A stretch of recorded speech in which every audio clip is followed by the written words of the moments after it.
नमस्कार, आप देख रहे हैं राजनीतिक राग। मैं हूं आपके साथ दीपक गुप्ता। कई विपक्षी दल चाहते हैं कि देश में अगला चुनाव जो हो वह बैलेट पेपर से हो, ईवीएम से ना हो, सरकारी मशीनरी का उसमें कोई उपयोग ना हो। बैलेट पेपर से जैसे पहले चुनाव हुआ करते थे ठीक वैसे ही चुनाव हो, उसके बाद जो नतीजे सामने आएंगे उसको स्वीकारा जाएगा। दरअसल ये क्यों कहा जा रहा है, उसके पीछे की वजह बता देते हैं। छत्तीसगढ़, मध्य प्रदेश और राजस्थान में भारतीय जनता पार्टी की प्रचंड जीत हुई। कई सीटों पर बहुत अच्छे वोटों से आगे थे और कांग्रेस ने बताया कि कुछ सीटें ऐसी रही जहां पर हम 1000-2000 वोटों से हारे, जो हमको नहीं लगता कि हम हार सकते थे, ये उनका कहना था। लेकिन जनता का फैसला उन्होंने स्वीकार किया। इसके बाद कुछ बातें ऐड की गई। कहा यह जा रहा है कि भाई अगर भाजपा को पता था कि उनकी जीत होने वाली है तो उनको मुख्यमंत्री बनाने में 7-8 दिन क्यों लगे। 7-8 दिन लगे, ये गौर करने वाली बात है। वो भी जब आप एक राज्य में जीते हैं। हर कोई वक्त लेता है, लेकिन 24 घंटे 48 घंटे बहुत होते हैं। 7-8 दिन बाद आप मुख्यमंत्री नाम का अनाउंसमेंट कर रहे हैं, यानी कि आपको भी नहीं पता था कि आपके पाले में जीत आ सकती है। ये पहला पॉइंट उन्होंने उठाया। दूसरा ये उठाया कि चुनाव के वक्त कई बार ऐसा होता है कि ईवीएम की गड़बड़ी या ईवीएम का बंद हो जाना, कुछ अन्य बातें निकलकर सामने आती हैं, जो विपक्षी पार्टी अपनी सोशल मीडिया साइट से सबको अवगत कराती रहती है। इसी पर अखिलेश यादव ने सोशल मीडिया साइट एक्स पर एक पोस्ट किया। उन्होंने ईवीएम को लेकर बातें कही।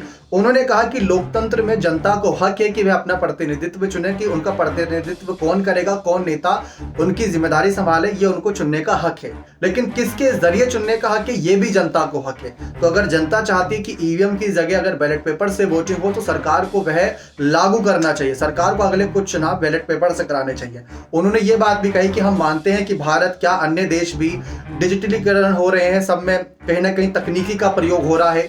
लेकिन जब बात ऐसे की वक्त की आती है, जब आप देखते ही होंगे कई बातें निकलकर सामने आती है कि भाई गड़बड़ी, पकड़ी गई चोरियां, वह सब लोगों के जहन में एक बात बैठा देती है कि भाजपा अगर जीत रही है तो इन कारणों की वजह से जीत रही है। तो अखिलेश यादव ने कहा कि जनता को पूरा हक है। उन्होंने ये भी कहा कि अगर देश हमारा देखता है कि विदेशों में ये सब कुछ होता है तो हमें ये भी देखना चाहिए कि वहां पर वोटिंग कैसे होती है। वहां आज भी बैलेट पेपर से वोटिंग होती है, उसके बाद महीनों लगते हैं नतीजे सामने आने में। लेकिन हमारे देश में क्या होता है कि आज चुनाव हुए, उसके 3-4 दिन बाद नतीजे आते हैं, वो भी 4-5 घंटे के अंदर नतीजे आ जाते हैं। तो ये एक फैसला है जो अगले 5 साल तक देश के लिए, राज्य के लिए बहुत ज्यादा जरूरी है। उसको आप 5 घंटे में तय नहीं कर सकते। तो अखिलेश ने मांग करी कि भाई बैलेट पेपर से वोट हो। मायावती ने भी कहा था कि जब तक बैलेट पेपर थे तब तक हम जीत रहे थे, लेकिन जैसे ईवीएम आया हमारी हार शुरू हो गई। कांग्रेस के दिग्विजय ने भी कहा था कि भाई मध्य प्रदेश में भी ऐसे ही कुछ था, जब तक बैलेट पेपर था तब तक हम जीत रहे थे, फिर उसके बाद जैसे ईवीएम की लहर चली फिर हम हारना शुरू हो गए। सबका एक निशाना रहता है, लेकिन भाजपा क्यों ही चाहेगी? अगर चाहेगी तो देखते हैं। अखिलेश ने यह भी बात जोड़ी कि कल को अगर हम बैलेट पेपर से हार जाएंगे तो हम उस हार को स्वीकार कर लेंगे, हम बर्दाश्त कर लेंगे। लेकिन अभी जो हार रहे हैं वो हमें हार लग नहीं रही। जमीनी हकीकत पर हमारी जीत है, लेकिन जब नतीजे आते हैं तो हमें हमारी हार लगती है। तो वो एक जो बातें हैं उसको अखिलेश ने उठाई।